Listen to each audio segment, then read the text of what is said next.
Assalamualaikum warahmatullahi wabarakatuh. Bagaimana kabarnya hari ini anak-anak? Semoga kita selalu diberikan kesehatan dan tetap semangat untuk mengikuti pembelajaran hari ini. Sebelum kita mulai pembelajaran hari ini, alangkah baiknya kita mengucapkan basmalah. Bismillahirrahmanirrahim. Adapun tujuan pembelajaran hari ini, kalian diharapkan mampu menelaah struktur dan kaidah kebahasan teks persuasi. Jadi hari ini kita akan mempelajari tentang struktur dan kaidah kebahasaan teks persuasi. Nah, sebelumnya kemarin kita sudah mempelajari ya tentang pengertian dan ciri-ciri teks persuasi. Kalian bisa disiapkan buku paket dan alat tulisnya, dan juga kalian bisa melihat buku paket halaman 142. Nah, jadi teks persuasi ini memiliki struktur teks. Yang pertama ada tesis. Tesis berisi tentang pengenalan ide pokok penulis atau suatu gejala kejadian yang akan diangkat atau dibahas. Nah, tesis ini berupa pengantar tentang masalah yang menjadi dasar tulisan atau pembicaraan itu. Yang kedua, ada argumen.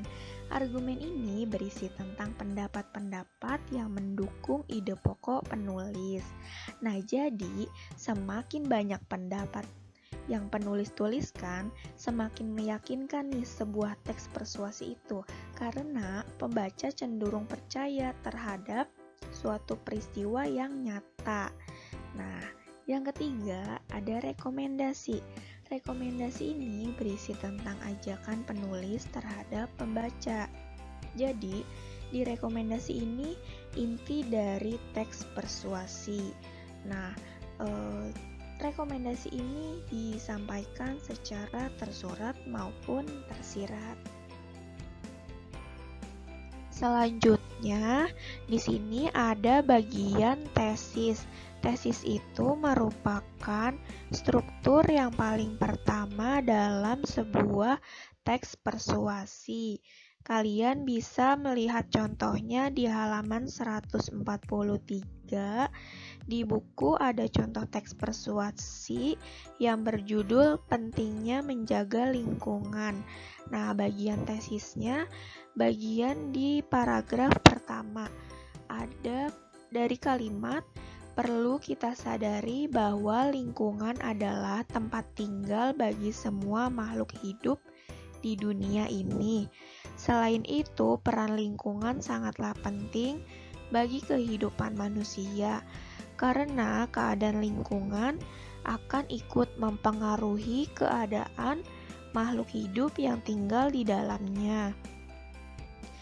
Nah, di situ sudah jelas bahwa bagian tesis merupakan sebuah ide pokok atau gagasan utama dalam sebuah teks persuasi. Pada bagian kedua terdapat argumen. Contohnya masih di halaman 143 pada paragraf kedua. Dari kalimat salah satunya adalah dengan menjaga kebersihan. Dalam menjaga kebersihan lingkungan dapat dilakukan dengan berbagai hal, tetapi ada baiknya kita memulainya dari dalam diri kita dengan menanamkan perilaku hidup bersih di dalam diri kita. Contohnya adalah membiasakan diri untuk membuang sampah pada tempatnya. Jika kita telah terbiasa untuk membuang sampah pada tempatnya, pasti lingkungan sekitar kita akan menjadi bersih. Nah, pada bagian argumen di sini sudah jelas bahwa kalimat tersebut terdapat pendapat dari sebuah teks persuasi. Pada bagian terakhir ada rekomendasi. Di sini kalian bisa melihat contohnya di halaman 144 pada paragraf terakhir.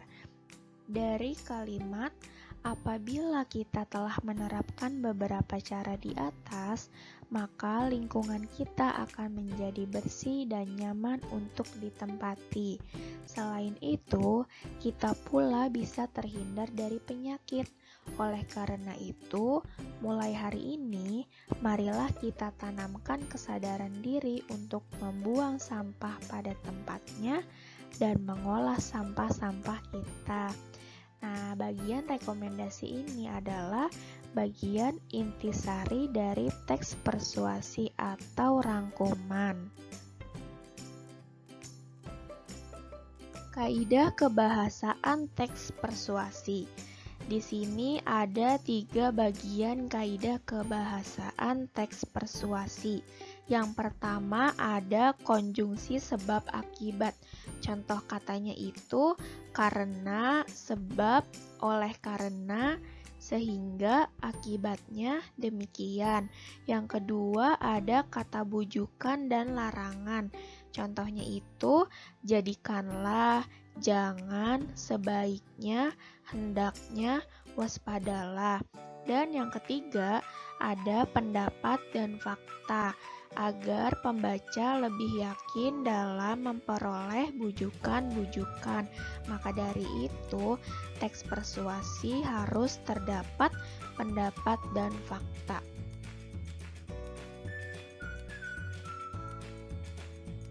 Kaidah kebahasaan yang berfungsi sebagai penanda utama dalam sebuah teks adalah terdapatnya pernyataan-pernyataan yang mengandung ajakan, dorongan, bujukan, dan sejenisnya. Nah, di sini kalian bisa dilihat ada contohnya. Contoh yang pertama, kita harus belajar yang rajin karena dengan belajar kita dapat mengingat pelajaran yang telah kita dapatkan di sekolah. Nah, di situ sudah jelas ada kata karena. Berarti karena itu sebuah konjungsi sebab akibat. Nah, yang kedua ada oleh karena itu pendidikan karakter sangat perlu diberikan kepada peserta didik. Nah, di kalimat kedua pun ada kata oleh karena itu. Oleh karena itu termasuk kata konjungsi sebab akibat.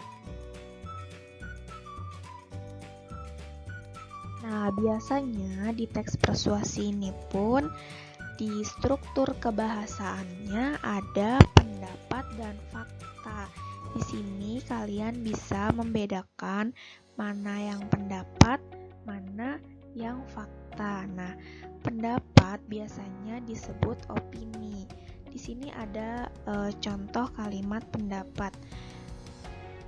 Banyak terdapat sampah yang berserakan di mana-mana seperti sampah-sampah sisa makanan, minuman, sampah kertas, sampah daun, dan lain-lain.